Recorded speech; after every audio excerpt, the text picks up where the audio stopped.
ये जो नफरत का माहौल पूरे देश में पैदा कर दिया गया कि अगर कोई तकरीर करता है मौलाना, कोई शेर पढ़ता है मौलाना, तो उठाकर उसको जेल में डाल दिया जाता है।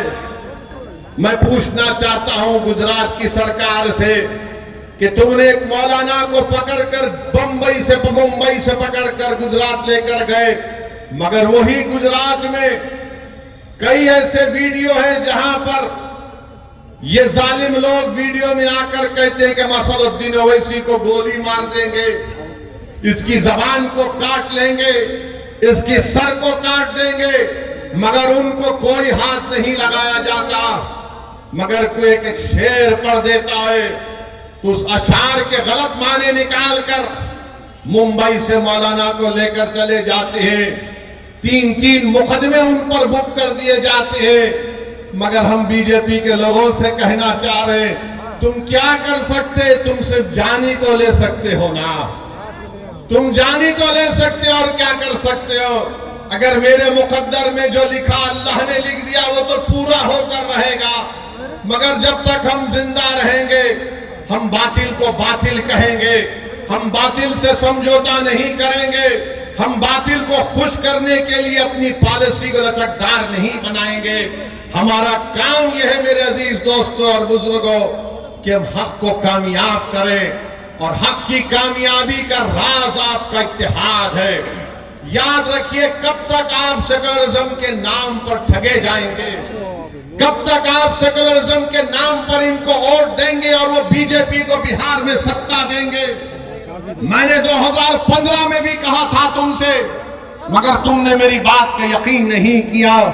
मैंने 2019-20 में भी कहा था, मगर आपने मेरी बात को नहीं समझा। कम से कम अब तो समझ जाओ। याद रखो, तुम अपने मुकद्दर के फैसले कर सकते हो। तुम में इतनी ताकत है कि मुस्तकबिल में तुम्हारे हक में जो फैसले लिए जाएंगे तुम खुद उसको कर सकोगे।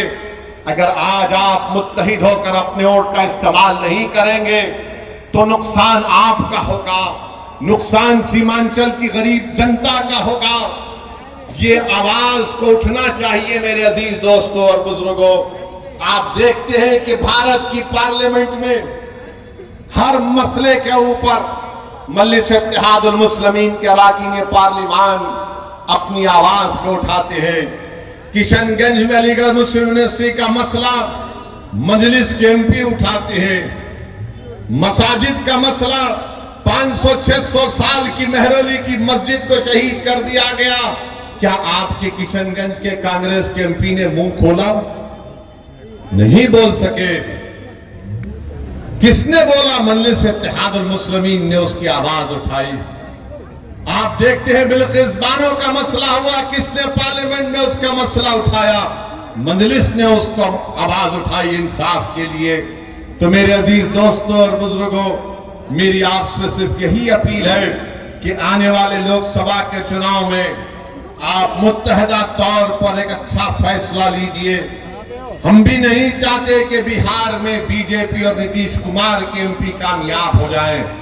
हम तो शुरू से कोशिश कर रहे हैं रोकने की, मगर जो लोग आपका वोट लेकर मोदी के गोद में बैठकर चाय पीती है, कभी आप इनसे भी तो पूछो कि तुमने हमारा वोट लेकर तुमने कैसे बीजेपी को सत्ता दे दी बिहार में। मेरे अजीज दोस्तों और बुजुर्गों, आप देख रहे हैं कि कैसे किस तरीके से कभी हमारी मसाजिद को निशाना बनाया जाता है, कभी शरीयत में मदाखलत की बात की जाती है। उत्तराखंड में यूनिफॉर्म सिविल कोड का एक नाम से एक बिल ला लिया गया, यूनिफॉर्म तो है ही नहीं। अब नहीं मालूम नीतीश कुमार क्या करने वाले हैं। बीजेपी के साथ मिलकर बैठे हैं। यहां पर फसाद हुआ था 1 साल पहले, 100 साला मदरसे को जला दिया गया। मैं तुमसे पुकार कर कह रहा था, कहां है वो सेकुलरिज्म के दावे करने वाले? कहां है तेजस्वी यादव? जब 100 साल के मदरसे को जला दिया गया, कोई आवाज नहीं उठी।